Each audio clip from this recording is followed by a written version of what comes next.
Bonjour à tous ou rebonjour si vous venez de la vidéo top 10 de la décennie. Quel est le meilleur film de la décennie?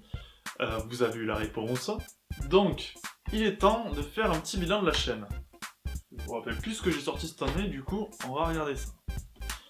Nous avons donc commencé l'année avec les habituels bilans. J'avais fait série, cinéma, jeux vidéo. Cette année, j'ai pas envie de le faire. Déjà, en jeux vidéo, j'ai rien à dire. Série, j'ai pas grand chose à dire non plus, j'avais pas envie de faire un full bilan cinéma comme je faisais les ans passés. Là cette année c'était beaucoup plus court, normalement ça devrait durer autour d'une demi-heure. Donc c'était les vidéos de janvier, et je me suis dit une vidéo par mois. Je l'ai à peu près tenue pendant jusqu'à cet été. C'est déjà pas mal. Alors en premier il y a eu la vidéo sur Bohemian Rhapsody, qui est clairement un des trucs que j'ai préféré faire cette année. J'ai vraiment fortement apprécié de faire ça. J'avais des choses à dire sur Bohemian Rhapsody et clairement ça m'avait fait chier ce film.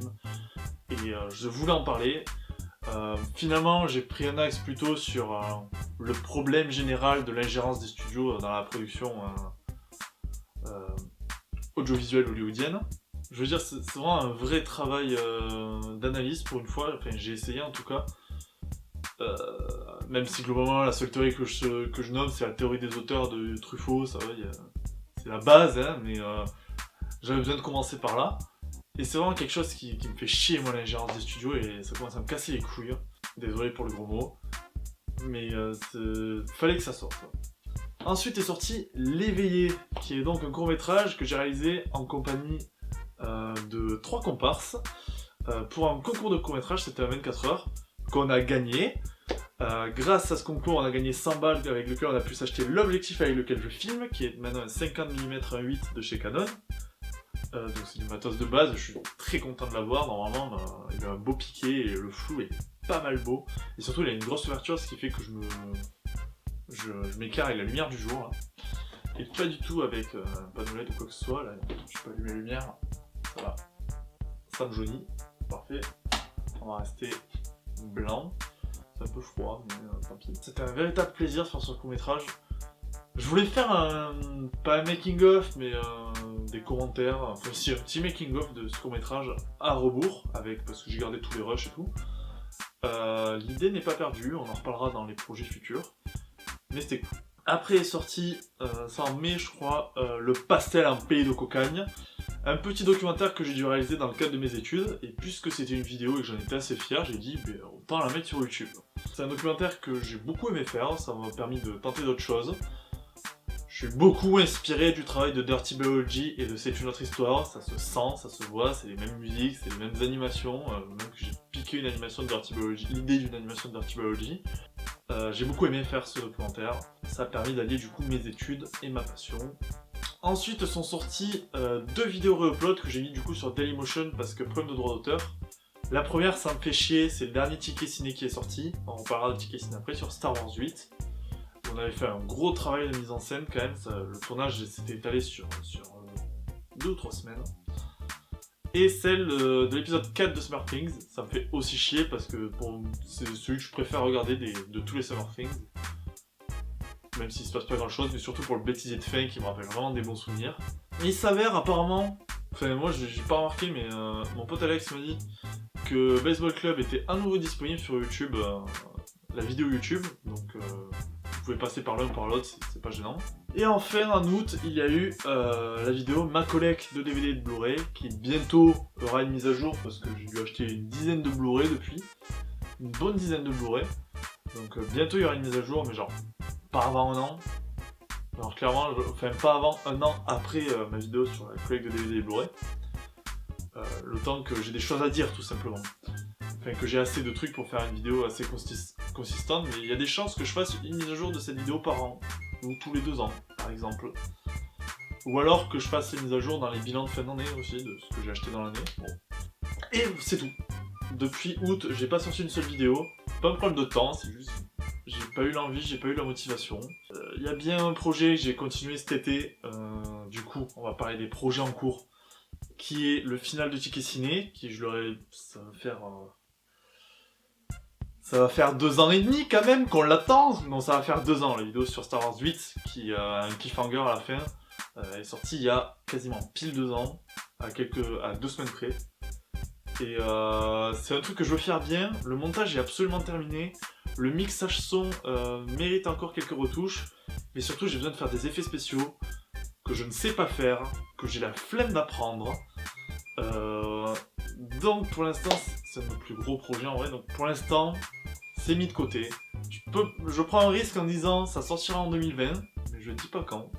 Mais je pense que ça sortira en 2020, je ferai en sorte que ça soit le cas. Je voulais le sortir à la base pour l'anniversaire de Ticket Ciné qui est le 2 décembre. La date de sortie où j'ai sorti le premier Ticket Ciné avec le premier arc narratif. Et j'ai vraiment envie de passer à autre chose là de ça, j'ai envie de gerter ça. Parce que déjà ça fait trop longtemps que je me traîne le projet. Et aussi parce que c'était moi à l'ancienne avec cette histoire qui n'a pas beaucoup de sens mais qui me fait marrer. Et c'est plus une private joke qu'autre chose cette histoire, je l'avoue. Entre moi et Alex, mon pote qui joue le méchant. Mais j'en suis très fier du résultat pour l'instant, sachez-le. Ça sortira en 2020. Qu'est-ce qu'il y a d'autre en cours? Alors j'ai quelques projets en cours d'écriture, donc ça c'est nulle part. Mais je vais pas vous en parler parce que ça se trouve ça sortira même jamais. Mais il y en a un qui sortira et que j'ai commencé à écrire. Hein. C'est Summer Things 2, la suite des aventures de ma web série. J'annonce des dates là, mais n'en soyez pas sûr du tout. Je prévoirai peut-être une sortie en août 2021. Que je puisse tourner cet été, le début d'été prochain. Et juillet et août, je fais le montage. Il y a des chances que ce soit août 2021, donc je m'avance pas trop. Mais, été 2021, 2022 max. C'est bouclé. 2022, à mon avis, non. Ce sera 2021 ou rien, je pense. Faire de la chronique fiction, comme je faisais avec Xenon Fantastique, ça me saoule un peu. C'est plutôt d'actualité sur YouTube aussi, même si j'aime beaucoup ce format. Mais je préfère maintenant bien séparer chronique et fiction. Et me pencher beaucoup plus sur la fiction qu'avant. Comme je l'ai fait avec l'éveillé, même si c'était dans le cadre d'un concours. J'ai encore des trucs à dire en chronique ciné, mais ça m'intéresse moins maintenant, tout simplement, la chronique ciné. Je préfère la fiction. Donc vous aurez toujours un peu des deux, probablement plus de courts-métrages maintenant. Je sais que ça marche moins, je sais que ça fait moins de vues et que ça intéresse moins les gens. Mais c'est ce que je préfère, et puisque j'ai aucune deadline à respecter avec cette chaîne, parce que j'ai 115 abonnés, hein, je fais 80 vues par vidéo, c'est pas le grand succès, donc je n'ai rien à faire. Pas que j'en ai rien à faire de vous, calmez-vous, c'est juste que j'ai pas de deadline à respecter, du coup je suis tranquille et je suis totalement libre, je fais ce que je veux. Notamment, du coup, je veux faire de la fiction. J'ai un groupe de potes qui me sert d'équipe technique, en gros, on bosse un peu tous ensemble, souvent sur les courts-métrages, à 3 ou 4. Voilà, donc vous aurez plus de courts-métrages, plus de chroniques, je vais essayer de tenir... Parce que cette année, je fais comme l'an dernier, c'est-à-dire j'ai bien bossé sur la seconde partie de l'année scolaire, du coup janvier jusqu'à l'été. Et après l'été, ça a été plus compliqué. Quoique l'an dernier, j'ai vraiment été régulier en fait. Et cette année, je vais vraiment essayer de faire une vidéo par mois. Je vais finir sur ça en fait, parce que je réfléchis à une émission régulière, au lieu que ce soit des chroniques indépendantes, mais chroniques ciné, régulières mais beaucoup plus courtes. Du style 5 minutes. Vraiment un format très court. Déjà parce que c'est facile à tourner, en plus ça me laisserait du temps du coup pour bosser plus la fiction. Et même j'avais pensé un programme tellement court que je pourrais en sortir un toutes les 2 semaines. Faut juste que je commence à en écrire. Si j'en écris 5 ou 6, des petits trucs qui vont de 2 à 5 minutes, hein. Si j'en écris 5 ou 6 d'avance, que je les tourne et monte d'avance, ben, peut-être on pourra penser à une sortie toutes les 2 semaines. Toutes les 3 semaines peut-être. Je garantis rien du tout, c'est juste un projet que j'ai comme ça, une idée, une chronique plus courte. Peut-être si vous voulez me dire si vous préférez des chroniques plus longues, genre 15-20 minutes, ou des trucs plus courts. Bohemian Rhapsody ça reste un peu long pour le format que je pensais, 7 minutes, la vidéo sur Bohemian Rhapsody, mais sur un format encore plus court de 5 minutes. Peut-être ça me permettrait d'être plus régulier aussi. Et du coup les sujets seraient pas abordés dans le fond, mais je lancerai le sujet au moins. Alors, donc je vais peut-être faire ça. Sinon, cette année a été une année particulièrement banale. J'ai pas augmenté forcément beaucoup d'abonnés. Je crois que depuis 2019, j'ai dû en gagner 4. Un truc comme ça. Les vues font ce qu'il faut.